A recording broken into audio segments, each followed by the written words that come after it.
Hi YouTube! We have had a busy day once again, so there's not a lot of video.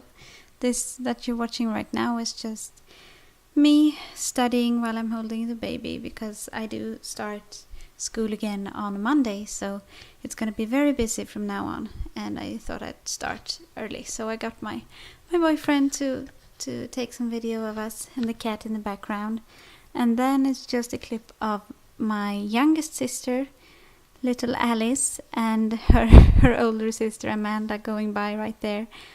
They were here today, and that's why we were so busy. We cleaned all morning, and then they got here for lunch and stayed for a couple of hours, and it was very fun. They've been in Florida for 2.5 months, I think, so I've missed them a lot, and it's so much has happened, especially with Alice. She started crawling while they were away and all that stuff, so it was great to get to see them again. And then it's just a couple of clips of Tyrion playing with his little sheep plushie, or lamb plushie, I guess.